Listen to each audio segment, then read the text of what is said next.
प्रिय विद्यार्थी नमस्कार। आज मैं आप सबको हिंदी व्याकरण में वाच्य पढ़ाने के लिए जा रही हूँ। वाच्य जिसको इंग्लिश में वॉइस कहते हैं। चलिए हम देखते हैं वाच्य। बच्चों, हम वाच्य किसे कहते हैं? सबसे पहले तो इसका शाब्दिक अर्थ देखते हैं। वाच्य का मतलब होता है इंग्लिश में वॉइस और हिंदी में कथन या वाणी, यानी बोलने का विषय। वाच्य किसे कहते हैं? परिभाषा देखते हैं। सबसे पहले वाक्य में जो क्रिया का प्रयोग होता है वो कर्ता के अनुसार हुआ है, कर्म के अनुसार हुआ है या भाव के अनुसार हुआ है, ये होने का जब पता चलता है तो उसे हम वाच्य कहते हैं। वाच्य के 3 प्रकार के भेद होते हैं: कर्तृवाच्य, कर्मवाच्य और भाववाच्य। कर्तृवाच्य को ही इंग्लिश में एक्टिव वॉइस बोलते हैं और कर्मवाच्य और भाववाच्य वाले वाक्यों को पैसिव वॉइस बोलते हैं। सबसे पहले हम कर्तृवाच्य पढ़ते हैं। जिन वाक्यों में कर्ता के कार्यों की प्रधानता दी जाती है उसे हम कर्तृवाच्य कहते हैं। ये वाक्य सकर्मक या अकर्मक क्रिया वाले दोनों प्रकार के हो सकते हैं, यानी कि कर्तृवाच्य में सकर्मक क्रिया की भी प्रधानता हो सकती है कर्ता के अनुसार, और अकर्मक क्रिया भी।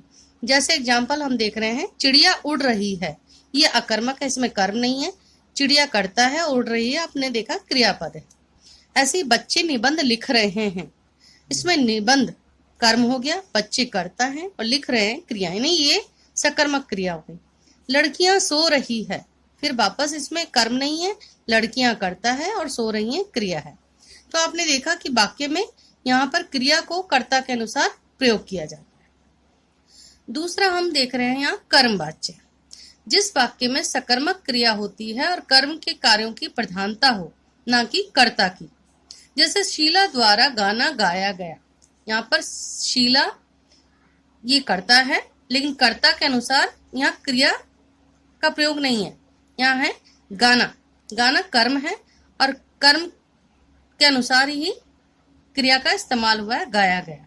लेकिन एक बात और ध्यान रखना है कि कर्म वाच्य में आपको द्वारा या के द्वारा शब्द का प्रयोग करते हैं। इसमें दूसरा उदाहरण देखते हैं हम। पिताजी के द्वारा अखबार पढ़ा गया, यहाँ पे अखबार कर्म है और इसी के अनुसार क्रिया का प्रयोग हुआ है, पढ़ा गया।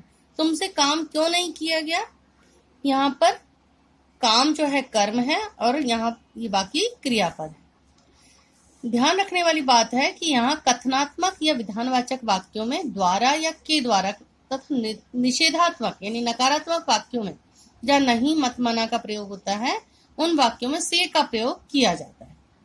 तीसरा है भाववाच्य। भाववाच्य भी पैसिव वॉइस में होता है। इसमें भी ध्यान रखने वाली बात है कि कर्मवाच्य और भाववाच्य के वाक्यों में गुणों के स्तर पर कोई अंतर नहीं होता, यानी दोनों गुण के आधार पर एक जैसे ही होते हैं। यदि वाक्य में सकर्मक क्रिया का प्रयोग है तो वह कर्मवाच्य का वाक्य होगा, और यदि अकर्मक क्रिया का प्रयोग हुआ है, यानी जिस वाक्य में कर्म नहीं होता, वो भाववाच्य का वाक्य होगा।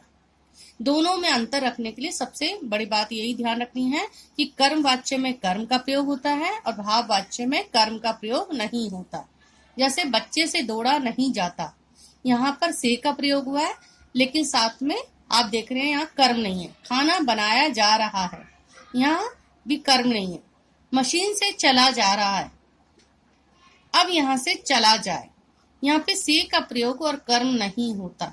ये हमें हमेशा ध्यान रखना होगा। धन्यवाद।